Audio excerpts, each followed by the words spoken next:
Welcome back to my channel Mathematica. Previous videos में हमने profit loss के कुछ पार्ट्स देखे थे, जिसमें हमने डिस्काउंट, प्रॉफिट लॉस के बेसिक क्वेश्चंस और भी जितने वैरायटी के क्वेश्चंस आते हैं एग्जाम्स में वो देखे थे। अब इस वीडियो में हम फर्दर बात करते हैं प्रॉफिट लॉस के कुछ रिमेनिंग क्वेश्चंस की। ये हमारा प्रॉफिट लॉस के कॉन्सेप्चुअल बेस का लास्ट वीडियो होगा। नेक्स्ट वीडियो में हम प्रॉफिट लॉस के प्रीवियस ईयर क्वेश्चंस जो आए हुए हैं आपके एसबीआई, आरआरबी या सीजीएल में, वो डिस्कस करेंगे। तो आज शुरू करते हैं पार्ट 7 प्रॉफिट लॉस का।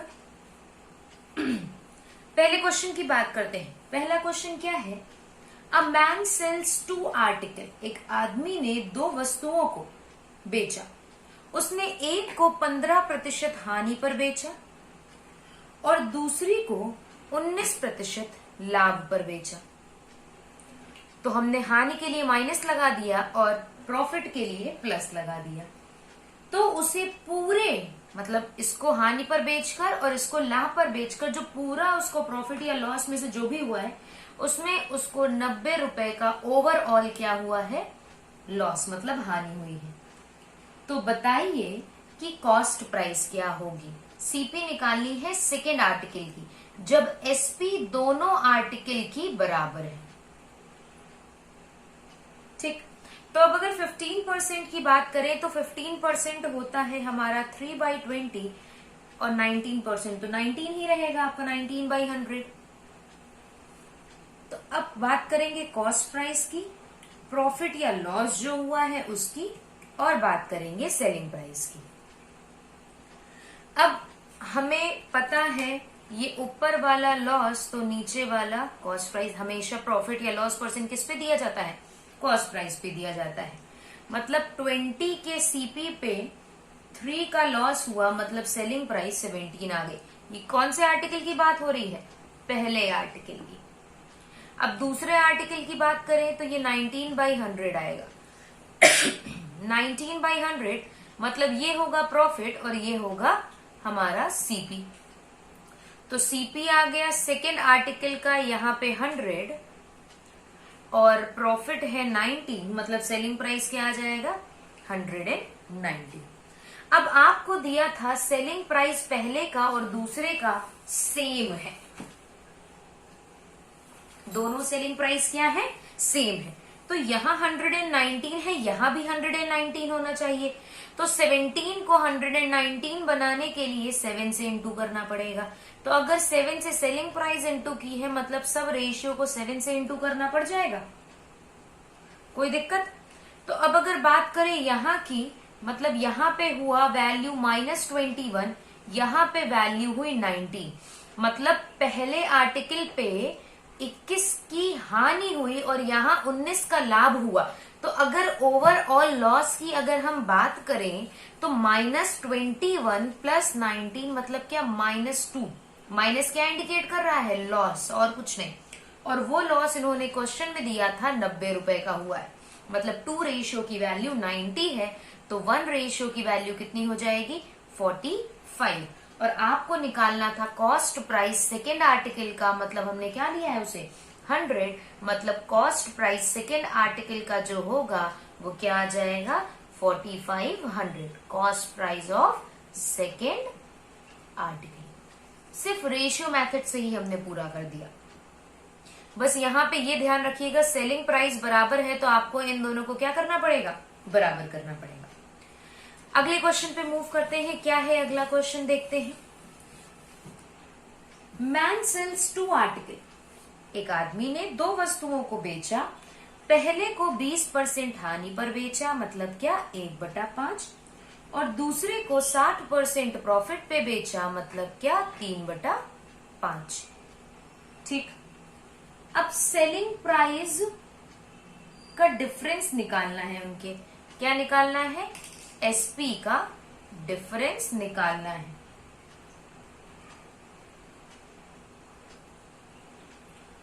सॉरी, एसपी निकालना है आपको जब उनकी कॉस्ट प्राइस का डिफरेंस, सीपी का डिफरेंस गिवन है कितना?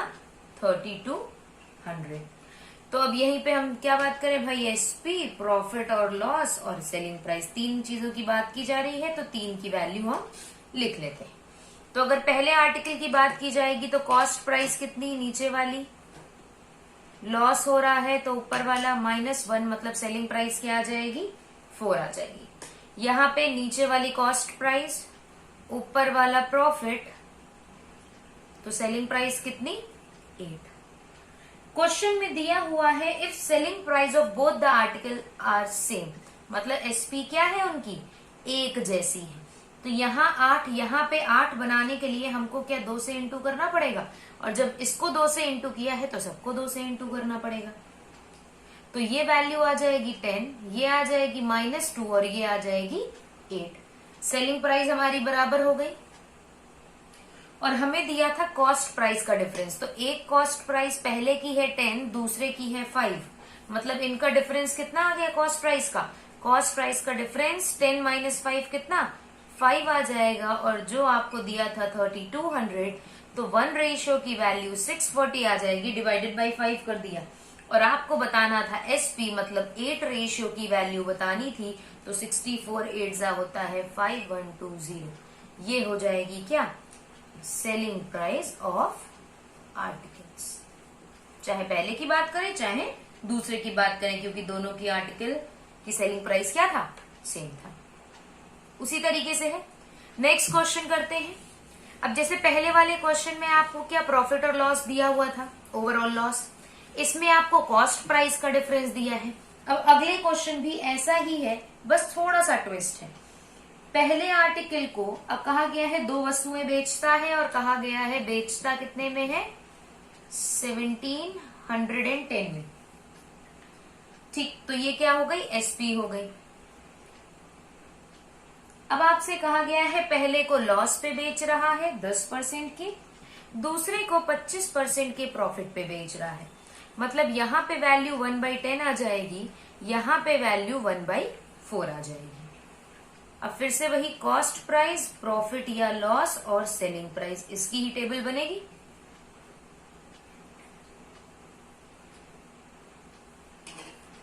तो ऊपर वाली वैल्यू होगी लॉस, ये होगी कॉस्ट प्राइस, तो 10 कॉस्ट प्राइस -1 लॉस, मतलब सेलिंग प्राइस कितना, 9।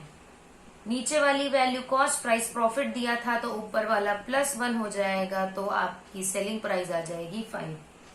अब क्वेश्चन में जो लिंकिंग पॉइंट इन दोनों का गिवन है, पहले और दूसरे आर्टिकल का, वो ये दिया हुआ है कि पहले आर्टिकल की कॉस्ट प्राइस दूसरे आर्टिकल के सेलिंग के बराबर है। ये 10, तो ये भी 10 करना है, ये 10 करना है, मतलब किसको, किससे इंटू करना है, 2 से इंटू करना है, तो सारी वैल्यू को 2 से इंटू करना पड़ेगा। अब आपको जो ये एसपी दी हुई थी, ये दी थी सेकेंड आर्टिकल की, और सेकेंड आर्टिकल की एसपी अगर दी हुई है तो भाई सेकेंड आर्टिकल की एसपी आपसे कहा गया है कितनी भाई दी हुई है एसपी, 1710। 1710 आपकी ये टोटल एसपी है दोनों आर्टिकल्स की। तो ये 9 का ये 10 का, मतलब दोनों की 9 + 10 टोटल एसपी कितनी हो जाएगी, 19। तो 19 की वैल्यू 1710 दी हुई है, 1 की वैल्यू 90 हो जाएगी। और जो आपको वैल्यू निकालनी है वो निकालनी है ओवरऑल प्रॉफिट या लॉस क्या हुआ है। तो भाई यहाँ पे 1 का लॉस हुआ है, यहाँ 2 का प्रॉफिट हुआ है, मतलब 1 की ही वैल्यू निकालनी है, 90 का ही क्या हुआ है उसे प्रॉफिट। अब ये ध्यान रखिएगा, 1 का लॉस 2 का प्रॉफिट, मतलब ओवरऑल 1 का ही उसको प्रॉफिट हुआ है, तो हमें 1 ही रेशियो की वैल्यू भी निकालनी है। होप सो क्लियर होगा। अब नेक्स्ट क्वेश्चन की बात करते हैं। बहुत छोटा सा क्वेश्चन है, अगर क्वेश्चन समझ में आ गया तो सोल्यूशन बहुत आसानी से हो जाएगा। एक फल वाला है, एक फल वाले को कुछ आम बेचने पे किसी भी रुपए पे वो बेच रहा हो, उसे 20% का प्रॉफिट होता है। कितने % का प्रॉफिट होता है, 20% का। अब कह रहे हैं कि अगर वो 1 रुपए हर आम, मतलब पर मैंगो ज्यादा लेने लगे तो उसको जो प्रॉफिट होगा वो 20% की जगह कितने % का होगा, 40% का। ये क्वेश्चन दिया हुआ है और आपसे पूछा गया है एसपी बताइए पहले केस में जब आम बेच रहे थे तो कितने का बेच रहे थे। तो 20% से 40% का प्रॉफिट होने लगेगा। 20% से 40% का प्रॉफिट होने लगेगा, मतलब कितने परसेंट का? 20% की बढ़ोतरी हुई। पर 20% में बढ़ोतरी हो रही है और हम बढ़ा कितना रहे हैं? सिर्फ 1 रुपए। तो हम क्या ये कह सकते हैं ये जो 20% बढ़ रहा है वो सिर्फ 1 रुपए की वजह से बढ़ रहा है। तो हम अगर 1% की वैल्यू निकालेंगे तो 1/20 आ जाएगी। और हमसे पहले केस का सेलिंग प्राइस पूछा गया है। सेलिंग प्राइस होता है cost price plus profit. Cost price तो 100% होता है। पहले केस का प्रॉफिट है 20, मतलब हमसे कितने की वैल्यू पूछी जा रही है? 120% की। तो 120% की वैल्यू क्या आ जाएगी? इंटू 120 कर दे कितना आ जाएगा? ये पूरा पूरा 6 चला जाएगा, मतलब क्या? ₹6 पर मैंगो वो पहले बेच रहा था जब उसे 1 रुपए का प्रॉफिट हो रहा था। होप सो क्लियर होगा। बस हमने ये देखा डिफरेंस परसेंटेज में 20% का आया, वो भी कब? जब 1 रुपए खाली महंगा कर रहे थे। अब ऐसे ही बहुत इंटरेस्टिंग क्वेश्चन है अगला। ये आपके एसएससी के एग्जाम्स में बहुत आया है, चाहे वो आपका स्टेट लेवल हो, चाहे आपके यूपीपी हो जाए। बहुत सारे एग्जाम्स है जिसमें ये क्वेश्चन आया हुआ है। क्या है question? By selling 12 toffees for ₹1। 12 toffee कितने की बेची भाई? 1 रुपए की। तो एक पर्सन को 20% का लॉस हो गया। अब पूछ रहे हैं वो 1 रुपए की कितनी टॉफी बेचे कि उसे प्रॉफिट कितने का हो? 20% का। मतलब जब 12 टॉफी बेची तो 20% का लॉस हो गया। तो पूछ रहे हैं 1 रुपए की कितनी बेचे। तो अगर हम एक टॉफी की वैल्यू निकालें कि एक टॉफी की वैल्यू क्या होगी जब वो 20% लॉस पे बेच रहा था, तो क्या 1/20 आएगी? तो 1/20 तब की वैल्यू है जब वो उसको 20% का हानि हो रही थी। 20% की हानि मतलब एक्चुअल जो उसकी बिक्री वैल्यू होगी वो कितने परसेंट की होगी? 80% की। तो हम ये कह सकते हैं 80% पे 1/20। अब हमें 20% प्रॉफिट निकालना है, मतलब हमें 120% की वैल्यू निकालनी। तो 1 की वैल्यू निकाल के 120 की वैल्यू निकाल लीजिए। तो ये क्या आ जाएगा? ये 1/12 आएगा। तो 1/12 इंटू 120 और अपॉन 80 आ जाएगा। 0 से 0 कैंसिल हो जाएगा, 12 से 12 कैंसिल होगा, मतलब आंसर क्या आ जाएगा? 1/8। पर अब ये तो वैल्यू आई है कि एक टॉफी कितने की है। हमें यही तो पता चला 1/8 रुपए की 1 टॉफी है। पर हमसे पूछा क्या जा रहा है? 1 रुपए में कितनी टॉफी। तो 1 रुपए में कितनी टॉफी? 8 उधर ले जाएंगे, कितनी टॉफी आ जाएंगी? 8 टॉफीज आ जाएंगी 1 रुपीज में। 1 रुपी। मतलब अब अगर वो 1 रुपए की 8 टॉफी दे तो उसे कितने परसेंट का प्रॉफिट होगा? 20% का वो प्रॉफिट कमाएगा। बहुत छोटा सा क्वेश्चन था। आपको 1 टॉफी की वैल्यू निकालनी थी, फिर हमने ये निकाल लिया कि 1 टॉफी को कितने का बेचें जब उसे कितने परसेंट का प्रॉफिट हो? उसे 20% का प्रॉफिट हो। उसी हिसाब से हमने निकाला। अब अगले क्वेश्चन की बात करते हैं। अगला क्वेश्चन भी बहुत अच्छा है। अगर आपने इसको ढंग से सॉल्व किया तो टाइम कम लगेगा। आप सोल्यूशन कर लोगे चाहे टाइम लगे या ना लगे। पर अगर कंपटीशन की बात करें तो कंपटीशन में मेन यही होता है कि कैसे टाइम बचाया जाए। तो अगर टाइम बचाना है तो किस तरीके से इस क्वेश्चन को सॉल्व करना है ये देखते हैं। क्वेश्चन पहले वीडियो पॉज कीजिएगा और इस क्वेश्चन को अपने आप देखिएगा कि आप कितनी देर में इस क्वेश्चन को लगा पा रहे हैं। फिर क्वेश्चन का सोल्यूशन देखिएगा और तब देखिएगा कि क्या ये क्वेश्चन जल्दी लग रहा है। क्वेश्चन देखते हैं। A person purchases 8 oranges for ₹24। Purchase मतलब होती है कॉस्ट प्राइस और कहा जा रहा है 8 ऑरेंज जो हैं वो 34 रुपए में खरीद लिए गए हैं। एंड सेल्स मतलब होता है सेलिंग प्राइस और कह रहे हैं सेल्स 12 ऑरेंजेस फॉर ₹57। ठीक। अब उसको 45 रुपए का प्रॉफिट प्राप्त करना है तो वो कितने ऑरेंजेस बेचे। मतलब यहाँ वैल्यू क्या किसकी निकालनी है? नंबर ऑफ ऑरेंजेस की निकालनी है। तो ये 8 ये 12 नंबर ऑफ आर्टिकल्स बराबर करने के लिए हम इंटू 3 इंटू 2 कर दें, क्योंकि हमें ये पता चल जाएगा कि 24 ऑरेंजेस किस कीमत पे आए हैं और कितने के बेचे गए हैं। तो यहाँ इंटू 3 करेंगे तो क्या आ जाएगा 102 रुपीज, और जब यहाँ इंटू 2 करेंगे तो आ जाएगा 114 रुपीज। मतलब हमने 24 संतरे खरीदे 102 के हैं पर बेचे 114 के हैं, पर बेचे 114 के हैं।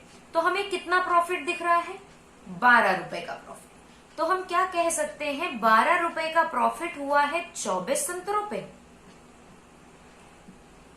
भाई कॉस्ट का डिफरेंस आ गया, हमें दिख रहा है 24 संतरे जब हमने खरीदे तो 12 रुपए का प्रॉफिट हुआ। तो भाई 1 रुपए का प्रॉफिट कब होगा जब हम 2 संतरे खरीदेंगे, और प्रॉफिट कितने का करवाना था 45 रुपए का। तो 45 रुपए का प्रॉफिट कब होगा जब आप कितने संतरे बेचेंगे 90। अब देखिए अगर आपने इस तरीके से लिंक कर लिया तो आसान है। जब आप एक संतरे की वैल्यू निकालेंगे तो यहां भी डेसिमल आएगा, यहां भी डेसिमल आएगा, तो आपकी वैल्यू कॉम्प्लिकेट हो जाएगी। तो अगर कभी भी इस टाइप के क्वेश्चन में आपको कैलकुलेशन से बचना है तो आप सीधे सीधे एक की वैल्यू ना निकाल के आगे उस नंबर की वैल्यू निकालिए जहां पे ये दोनों मिलेंगे। होप सो क्लियर होगा। अगले क्वेश्चन पे मूव करते हैं। ये कुछ अलग तरीके का क्वेश्चन है। अगर आप इसको बेसिक से करेंगे तो आपको बहुत टाइम लगेगा। हम यहाँ बात करेंगे सीधे ट्रिक की, और बेसिक में हम इक्वेशन भी बना देंगे जिसमें आपको पता चल जाए कि बाय बेसिक इसको कैसे सॉल्व करते हैं। क्या क्वेश्चन है, एक आर्टिकल को बेचा गया है 144 रुपए का। 144 रुपए का बेचा गया है, मतलब क्या, सेलिंग प्राइस दी हुई है 144, और कहा गया है जो प्रॉफिट परसेंट है वो बराबर है कॉस्ट प्राइस के। तो अगर इसको बेसिक से सॉल्व करेंगे, प्रॉफिट परसेंट कॉस्ट प्राइस के बराबर है, तो प्रॉफिट परसेंट का फॉर्मूला क्या होता है, प्रॉफिट अपॉन सीपी, मतलब SP upon minus CP upon CP into 100। ये होता है प्रॉफिट परसेंट का फॉर्मूला। अब इसमें वैल्यू पुट करते हैं, प्रॉफिट परसेंट सीपी के बराबर है तो इसको सीपी ही लिख दे, सेलिंग प्राइस की वैल्यू रख दे, सीपी की जगह सीपी की वैल्यू ही रखें, और इसको इंटू 100 करना पड़ेगा। ये सीपी इधर आ जाएगा तो CP square is equals to, multiply कर ले 100 से तो 14400 माइनस 100 सीपी आ जाएगा। इस इक्वेशन को अरेंज करेंगे तो CP square plus 100 CP minus 14400 is equals to 0। मतलब ये हमारी इक्वेशन बन जाएगी। अब इसके आप फैक्टर्स कीजिए और इसको सॉल्व कीजिए, आपकी वैल्यू आ जाएगी। पर ये तरीका बहुत ही लेंदी जाएगा। हम बात करते हैं सीधे इस क्वेश्चन को कैसे करते हैं। तो आपको इसमें 2 बातें ध्यान रखनी है। पहली जो इस पे बात ध्यान रखनी है वो ये है कि आपको अपने सेलिंग प्राइस के 2 ऐसे फैक्टर्स करने हैं जिनका डिफरेंस जो हो वो 10 का। ऐसे 2 फैक्टर्स करने हैं जिनका डिफरेंस कितने का हो 10 का। तो अब अगर 144 की बात की जाए तो 10 का डिफरेंस, तो 144 में हमें ये पता है कि 18 8 जा होता है 144, 18 8 जा 144 होता है, और इन दोनों नंबर का डिफरेंस भी कितना आ रहा है 10 का आ रहा है। तो बस अब सीधे आंसर आ गया हमारा। आपको जो स्मॉलर वैल्यू है, जो स्मॉलर वैल्यू है उसमें क्या करना है, ऐड 0, उसमें बाद में आप क्या कर दीजिए 0 लिख दीजिए। मतलब क्या है कहने का, 80 स्मॉलर वैल्यू है, इसमें 0 लगा दीजिए, यही हो जाएगी आपकी क्या कॉस्ट प्राइस, और हमें निकालनी कॉस्ट प्राइस। अगर कभी भी प्रॉफिट परसेंट कॉस्ट प्राइस के बराबर दिया है तो सेलिंग प्राइस के 2 ऐसे फैक्टर्स कीजिए जिनका डिफरेंस कितने का है 10 का है, और जो भी उसमें छोटा वाला फैक्टर है उसमें 0 जोड़ दीजिए, वही आपकी क्या हो जाएगी कॉस्ट प्राइस हो जाएगी। चाहे तो बेसिक से कर लीजिए, पर बेसिक थोड़ा सा लेंदी पड़ेगा, तो अगर आप इस ट्रिक को ध्यान रखेंगे तो ये ज्यादा बेटर रहेगा। मूव करते हैं अगले क्वेश्चन पे। ये भी क्वेश्चन ऐसा ही है, बस डिफरेंस क्या है, इसमें लॉस परसेंट को बराबर दिया है कॉस्ट प्राइस के, तो इसमें लॉजिक अलग होता है। बोला है an article is sold at ₹24, तो एसपी तो दिया हुआ है 24, और आपसे कहा गया है जो लॉस परसेंट उस पे हुआ है वो बराबर है कॉस्ट प्राइस के। लॉस परसेंट जब कॉस्ट प्राइस के होता है तो हमें क्या करना होता है, वही सेम चीज एसपी के दो फैक्टर्स निकालने हैं ऐसे जिनका सम 10 हो, जिनका सम क्या हो 10। अब ये तो सीधे ही सीधे दिख रहा है 6 4 जा, बट इस कंडीशन में हमेशा ध्यान रखिएगा जब भी लॉस परसेंट कॉस्ट प्राइस के बराबर होता है तो इसमें हमेशा कॉस्ट प्राइस के दो आंसर पॉसिबल होते हैं। मतलब यहां पे दो कॉस्ट प्राइस आएंगी, मतलब 60 भी कॉस्ट प्राइस आ सकती है और 40 भी कॉस्ट प्राइस आ सकती है। तो इसमें जब भी आप आंसर में देखेंगे तो आंसर में आपको क्या मिलेगा 60, 40, 20, 25, 30, 55, इस तरीके से आपको आंसर्स मिलेंगे। तो आप कौन सा, ये वाला ऑप्शन आप क्या कर देंगे, टिक कर देंगे। जब भी आपका प्रॉफिट परसेंट कॉस्ट प्राइस के बराबर होगा उसमें आपको एसपी के दो फैक्टर्स करने होते हैं जिनका डिफरेंस 10 हो, और जब लॉस परसेंट होता है तो सम को देखते हैं। यहां पे इस केस में दो आंसर पॉसिबल होते हैं और इस केस में सिंगल आंसर मिलता है आपको। होप सो क्लियर होगा। इस तरीके के क्वेश्चन और ट्राई कीजिएगा तो आप जिसमें ये क्वेश्चन शॉर्ट ट्रिक से जल्दी कर लें, और शॉर्ट ट्रिक से करेंगे तो ज्यादा बेटर रहेगा। हम आपको सजेस्ट नहीं करेंगे कि आप इसमें बेसिक मेथड लगाएं, शॉर्ट ट्रिक आपको पता होना चाहिए और आप एग्जाम में उसको अप्लाई भी कीजिए। एक दो बार लगाएंगे तो अपने आप वो आपकी हैबिट में आ जाएगा। अगर वीडियो अच्छी लगी हो तो लाइक, शेयर और सब्सक्राइब जरूर कीजिएगा। Thank you for watching.